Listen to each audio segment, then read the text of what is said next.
आपको याद होगा, मैंने एक वीडियो बनाया था कि कैसे इज़राइल की आयरन बीम लेज़र तकनीक बहुत तेज़ और बहुत सस्ती है। यह सभी के लिए एक बड़ी खुशखबरी है। आप जानते ही हैं, चीन ने भारत को अपनी सैन्य लेज़र दिखाई और भारत ने भी इसे विकसित किया। यह विकास बिना किसी बड़े प्रयास के हुआ। डॉक्टर जगत नायक और उनकी टीम हैदराबाद स्थित डीआरडीओ लैब के वैज्ञानिक हैं। उन्होंने इस लेज़र का पहला चरण यानी एंटी एयर डिफेंस सिस्टम विकसित किया है। इसे जैस कहते हैं।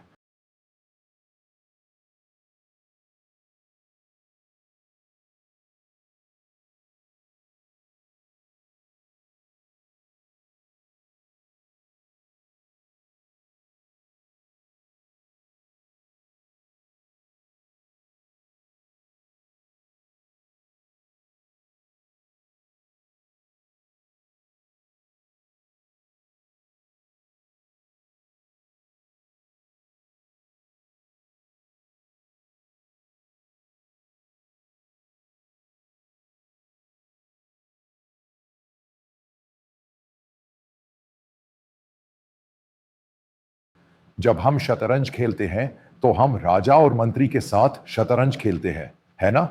चेस यही नाम है। इसका नाम बाद में बदल दिया जाएगा। इस परीक्षण का पहला चरण बहुत सफल रहा। पहले चरण का नाम है ड्रोन को कैसे मारे। यही उन्होंने विकसित किया है। इसलिए इसके परीक्षण बहुत सफल रहे हैं। हालांकि यह निश्चित है, फिर भी आगे के परीक्षण आवश्यकतानुसार किए जाएंगे। उसके बाद इसकी सफलता के आधार पर इसे लिया और तैनात किया जाएगा। हालांकि दर निश्चित है, भारतीय प्रधानमंत्री मोदी को बधाई दी जानी चाहिए।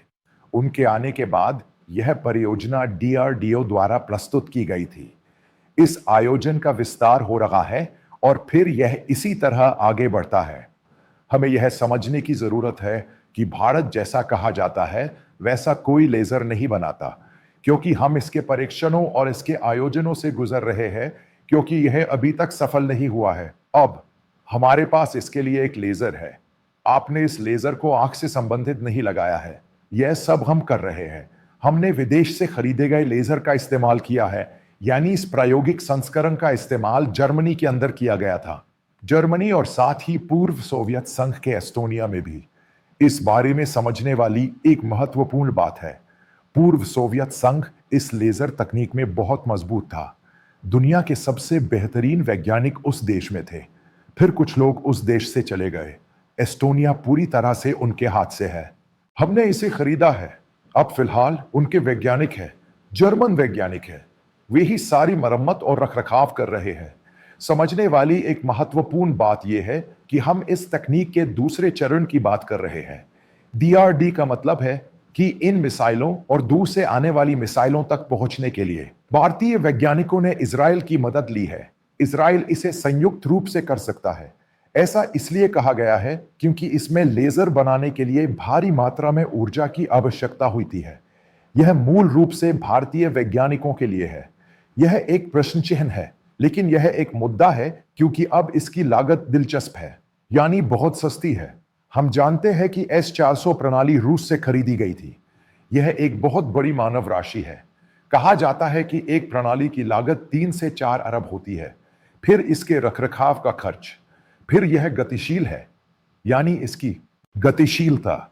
इस विशाल ट्रक के प्रत्येक मिसाइल सिस्टम को ले जाना पड़ता है।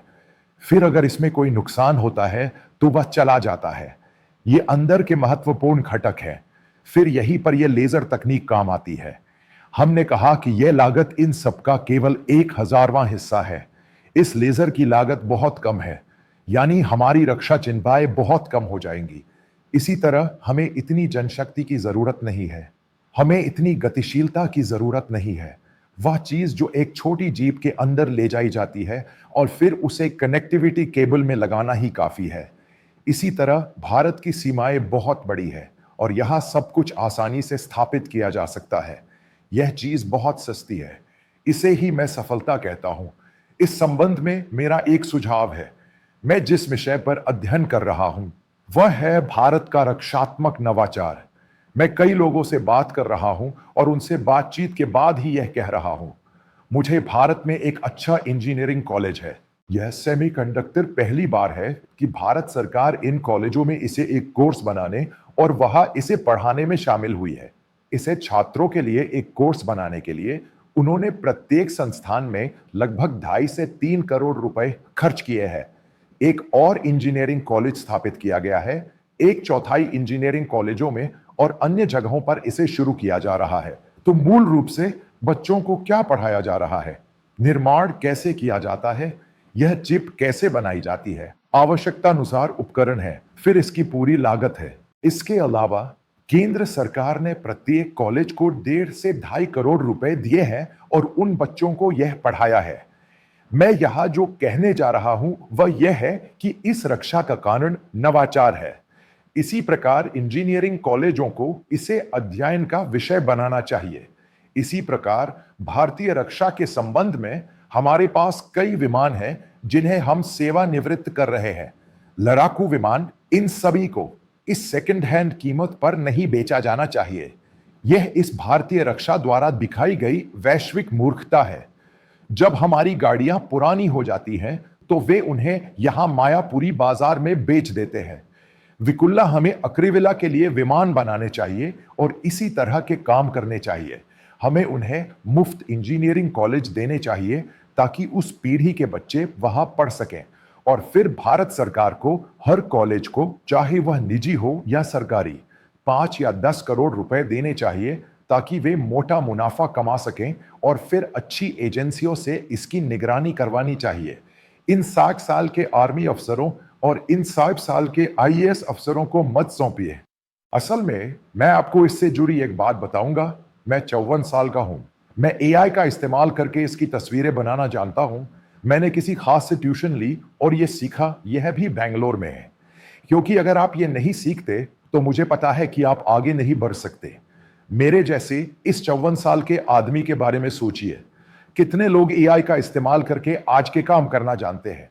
कितने लोग इस सवाल को जानते हैं? इसीलिए मैं कहता हूं, मैं 60 साल के लोगों की बात नहीं कर रहा हूं। मैं उन लोगों की बात कर रहा हूं जो नई पीढ़ी को जानते हैं और उसके साथ जुड़ने की सोच रखते हैं। वे जनरेशन जेड में कैसे फिट हो सकते हैं?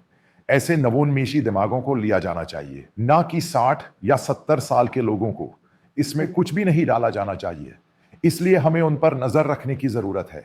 बहुत से होशियार लोग हैं, उनके पास कोई सिफारिश नहीं है। उन्हें ही चुनना है, यानी उन्हें ही चुनना है। उन्हें ही घटनाओं पर छोड़ देना है। वे सभी आधे पागल और आधे पागल होंगे। इनमें से 100% बच्चे नवोन्मेषी होंगे और फैकल्टी लैब में परिणाम लाएंगे। तभी भारत की रक्षा व्यवस्था एक नई व्यवस्था की ओर बढ़ पाएगी।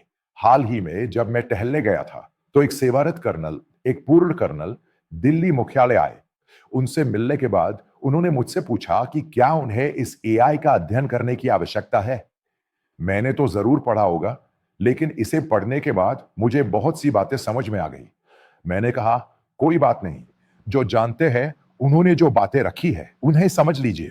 उसके बाद आपको बस कहीं और जाकर इसे समझना होगा। यह कोई बड़ी बात नहीं है, लेकिन अगर आप इस तरह से जाएंगे कि आपको पढ़ना ही नहीं है तो आपको समझ नहीं आएगा। यही इसका महत्वपूर्ण पहलू है। यानी दुनिया बहुत तेजी से आगे बढ़ रही है। जो लोग इन घटनाओं को समझते रहे और उनके अनुसार नियुक्त होते हैं, उन्हें कई जगहों पर नियुक्त किया जाना चाहिए। इसके अलावा रिटायर्ड आईएएस अधिकारी भी 60 साल के होते हैं। सेवानिवृत्ति के बाद सेना के एक वरिष्ठ अधिकारी को इसी तरह की परियोजनाओं की निगरानी के लिए नियुक्त किया जाना चाहिए। मैं आपको इसके बारे में एक बात बता दूं, ये कई हिंदी और अंग्रेजी चैनल सेवानिवृत्त एयर मार्शल नहीं जानते कि क्या लाना है। वे नए वैश्विक युद्ध के तंत्र को नहीं जानते, क्योंकि वे नहीं जानते कि हमें उनके समय में क्या समझने की जरूरत है। ये सभी नेहरूवादी विचारधारा के हैं। हमारी रक्षा और युद्ध प्रणाली बदल गई है और युद्ध की वर्तमान पीढ़ी को एक नया युद्ध कहा जाता है, जिसे पूर्ण परिवर्तन कहा जाता है। वह इसमें सबसे महत्वपूर्ण बात है। इजराइल ने ईरान में जिस सिद्धांत का इस्तेमाल किया, उन्होंने गॉस्पेल एआई का इस्तेमाल किया, उसे बहुलक्ष्य कहा जाता है। उन्होंने F-35 का इस्तेमाल करके गोली चलाई। जब आप इसके बारे में पढ़ेंगे तो आपको दिलचस्प घटनाएं समझ में आएंगी। युद्ध से ठीक पहले क्या करें, युद्ध कैसे शुरू हुआ, उन्होंने शुरू होने से पहले इतने सारे सैनिक अधिकारियों को कैसे मार डाला। यह अध्ययन का विषय है। इसी के नाम पर ईरान पूर्ण हो गया और डेरा लियो यानी नेताओं के पास चला गया। यह एक ऐसी सेना बन गई है जिसका अस्तित्व ही नहीं है। यह वर्तमान विषय है, लेकिन एक परंपरा जो पहले की तरह बदल गई है। ये इधर आता है, उधर आता है, इधर फायर करता है, उधर फायर करता है। एयर डिफेंस सिस्टम कुछ को ब्लॉक कर देता है कि युद्ध को यही कहते हैं। आज का युद्ध उच्च तकनीक वाला है। यही संयुक्त वायुसेना प्रमुख रक्षा प्रमुख अनिल चौहान ने कहा, तकनीक के अलावा तकनीक के बिना युद्ध नहीं हो सकता। यह सौभाग्य की बात है कि भारत सरकार इसी दिशा में सोच रही है और आगे बढ़ रही है। हम यही कह रहे हैं, अपने बच्चों को डिफेंस सिस्टम के बारे में सिखाएं। अपने बच्चों को डिफेंस सिस्टम के बारे में सिखाएं। तब हमें पता चला कि डीआरडी लगभग आकाश जैसा ही है, यानी आकाशी एयर डिफेंस सिस्टम। मेरे हिसाब से यह S-400 से सस्ता है। यही तो जरूरी है। हम इतनी बड़ी और महंगी चीज लाए हैं और हम 30 लाख रुपए की मिसाइल भेजकर सिर्फ $2000 के ड्रोन को कैसे मार सकते हैं? समझ रहे हैं आप? यही से समस्या शुरू होती है। यही वो गलती है जो यूक्रेन से हुई। यही वजह है कि वे अमेरिका से ढेर सारे सस्ते ईरानी ड्रोन लाए, वायु रक्षा प्रणाली पैट्रियट को मार गिराना वगैरह। यही कारण है कि दूसरे देश पैसे देते हैं और उन्हें पर्याप्त नहीं मिलता। उन्हें इसे फिर से खरीदना पड़ता है। यह अर्थव्यवस्था में एक भयानक कारक है। ये सभी महंगी चीजें यथासंभव सस्ते में की जानी चाहिए। यहीं पर यह लेजर तकनीक एक बड़ी सफलता बन गई है। यहीं पर भारत सरकार और भारतीयों को भारतीय रक्षा का अध्ययन करना चाहिए। चीन ने यह कैसे हासिल किया? उनके सभी विश्वविद्यालय वहां नहीं है। उन्होंने इस रक्षा प्रणाली वाले उपकरण कैसे विकसित किए? इसी तरह अमेरिका ने इतनी पहले इतनी उपलब्धि हासिल की। अब अमेरिका बहुत उन्नत होगा, क्योंकि एक बार जब हम इसे विकसित कर लेंगे और हमारे छात्रों और संकाय इसमें बहुत सक्रिय भागीदार बनेंगे, तो हम एक ऐसा देश बन जाएंगे जो दुनिया में सबसे अच्छे रक्षा उपकरण बहुत सस्ते में बना सकता है। मैं आपको एक बात बता दूं, जब तक दुनिया रहेगी, सभी देशों को इस रक्षा उपकरण की आवश्यकता होगी, जो उन्हें सबसे अच्छा और सस्ता उत्पाद देगा। वे उसका अनुसरण करेंगे। यह सरल है, क्योंकि इससे भारत में बड़े पैमाने पर रोजगार पैदा होंगे। इसी तरह जब मैं पहले मोदी सरकार में आया था, तो मैंने एक सुझाव दिया था, यानी रक्षा उपकरणों से जुड़े इस बजट में लगभग 1 लाख करोड़ रुपए सिर्फ इनोवेशन के लिए दिए जा सकते हैं। नए उत्पाद यानी रक्षा इनोवेशन रक्षा बजट का हिस्सा नहीं होने चाहिए। ये संस्थान और इंजीनियर हमारे प्रतिभाशाली बच्चे हैं, क्योंकि अगर हम उन्हें ये सब देंगे तो वे अमेरिका और चीन नहीं जाएंगे। भारत खुद सीखेगा, क्योंकि उन्हें ये चीजें बहुत पसंद आती हैं। भारतीय बच्चे बहुत होशियार हैं। अब उनके पास ये प्लेटफॉर्म है। मोदी सरकार को कैसे विस्तार और प्रगति करनी चाहिए, यही सफलता की कहानी है। सिर्फ HIL और DRD ही नहीं, बल्कि यह उत्पाद भी सार्वजनिक निजी भागीदारी में बनाया जाएगा। आप आगे पढ़ेंगे कि 2 इंजीनियरिंग छात्रों ने एक ड्रोन विकसित किया और लगभग 3 साल तक भारतीय रक्षा मंत्रालय पर नजर रखी। यह एक अच्छा उत्पाद है। अंततः चंडीगढ़ के एक वरिष्ठ रक्षा अधिकारी ने उनसे संपर्क किया और अंततः भारत सरकार ने उन्हें पैसे दिए और इसे बनाने का आदेश दिया। इसी तरह भारत में भी हजारों प्रतिभाशाली दिमाग है। अमेरिका को जाने दो। हमें अपने बच्चों का पालन पोषण करना चाहिए। हमें उन्हें सुविधाएं देनी चाहिए। हमें वैश्विक बनना चाहिए। हमें अमेरिका और रूस से 24 घंटे चलने वाले उत्पाद नहीं खरीदने चाहिए। इसे ही हम मेक इन इंडिया कहते हैं। इसके बजाय हमें उनके उत्पाद को असेंबल करना चाहिए और फिर उसे ले जाकर प्रदर्शन के लिए रखना चाहिए। मूलतः यही है। यह 100% भारत का होना चाहिए। इसका रखरखाव भारतीयों को ही करना चाहिए। आप जानते हैं कि XP-4 किसने खरीदा?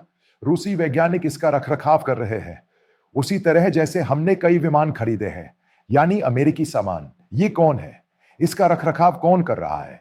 अमेरिका इसका रखरखाव कर रहा है। वो हमें अपने सामान के बारे में नहीं बताएगा।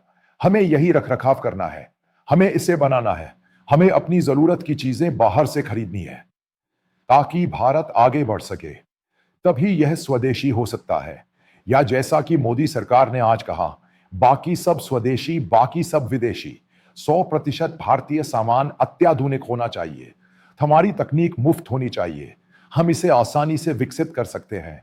वहीं हम एक स्टैंड ले सकते हैं और आगे बढ़ सकते हैं। यानी सबसे क्लासिक घटना हैदराबाद में डीआरडी ने जो विकसित किया उसी तरह एक वांछित प्रणाली होनी चाहिए, सिवाय इसके कि इसे रूस से खरीदा जाए, लखनऊ में तोड़ा जाए और किसी कारखाने में बनाया जाए। भारत को क्या करना चाहिए कि इसे किसी निजी कंपनी को दे दिया जाए और उन्हें भुगतान किया जाए, उन्हें विकसित किया जाए 4-5 बार। जब यह हो जाएगा तो अच्छे हथियार निकलेंगे। हमें इन्हें बनाए रखने की क्या जरूरत है?